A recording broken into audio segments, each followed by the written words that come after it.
Do you have diarrhea of the mouth? And you just let everything spew, like constantly spilling your guts? That used to be me because I was in survival strategy number 4, which is over explaining.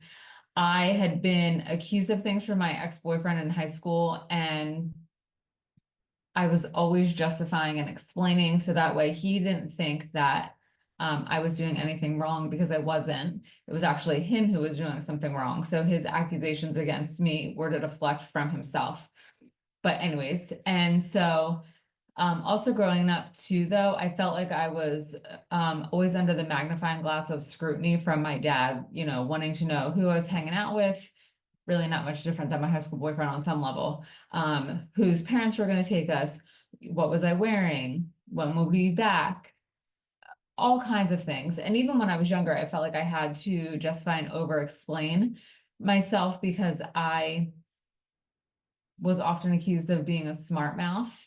Even though I wasn't, I was just trying to speak up and advocate for myself. And I was often grounded for being a smart mouth. But I also felt like I needed to, whenever I would speak up and say what I was thinking or feeling or wanting or needing, I felt like I was met with some judgment. And so that was the other reason I was always constantly explaining myself. So this spilling your guts about everything is really just a way to compensate for feeling like you're always judged or being accused of something. So it's really a defense mechanism to stay one step ahead. Because if you can constantly explain, then there's nothing that can come and, there's nothing unexpected that will come from nowhere. And nothing will blindside you. Nothing can find something that you weren't honest about or a detail that you left out, because you've already said it all. All of your cards are on the table. You're showing your hand. Plus, this is another way to keep ourselves safe, because we feel as though, like, if we can say everything and get everything out in the open, then there's nothing unpredictable can happen, because we've beat everybody to the punch. And so this is really also a safety mechanism as well. And it really gives us this sense of control. But on some level, it's a false sense of control, because we don't have control over how the person's going to react to our diarrhea of the mouth. We just are so frantically getting things out there in the open, and we don't know what they're going to react, what they're going to think, what they're going to say, what they're going to do to all the things that we share.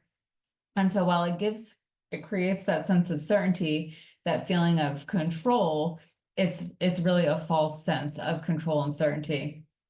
And this pattern of being an over-explainer had shown up so many times in my life.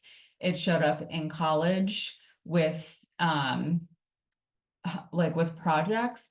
My projects were always so thorough, and it was a different way of being an over-explainer. So there was no detail left unturned whenever I would hand in a project. And my professor she asked me, like, why do you do this?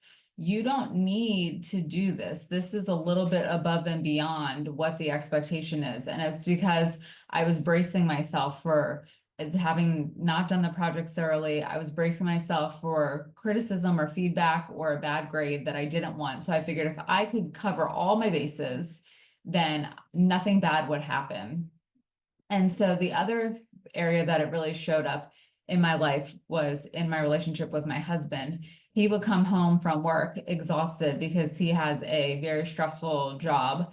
And I would have the girls all day. My girls were little, and we would go and do things. So maybe I would take them to the zoo for the day, or we would go to a museum in Philadelphia, a children's museum, or we would go to a museum closer to home, wherever. As soon as he would walk through the door, I would give him the running itinerary of our day and how it went. And he would ask me, why do you do this? And I would say, well, don't you want to know? And he would say, yes, but I don't need all of the nitty gritty details. And I guess I had been doing that because I didn't want him to think that I was somewhere I shouldn't have been. I was with someone I shouldn't have been with. I was doing something I shouldn't have been doing. And so I just compensated. I overcompensated, and I said, I'm just going to lay it all out there. And then that way there's nothing that he doesn't know, and nothing that will come back to bite me in the butt or no stone unturned. And so he was like, you don't have to do it. And so it was a really hard pattern for me to stop running because I was so worried that if I didn't tell him every single thing about our day, and I had forgotten to just say something in a brief summary, and then he found out later, he would be angry that I hadn't shared it all when he had originally talked with me about it. So it's definitely not something that I just snapped out of doing overnight. It took time for me to recognize A, why I was doing it, and B, who I didn't need to, well, I didn't need to do it with anyone really, because I didn't have to explain myself to anyone any longer. I could share what I wanted and how much, and that was enough. And so it really took a lot of mindset work around stepping out of the survival mode strategy, stop being an over explainer, and just share what was needed and nothing more.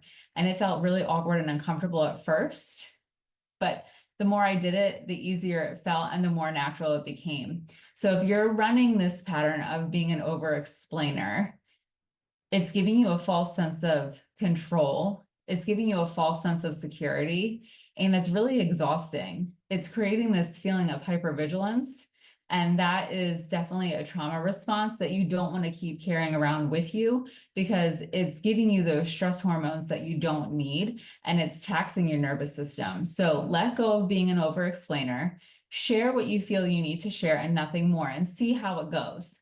So thanks so much for tuning in, and I'll see you on the next video.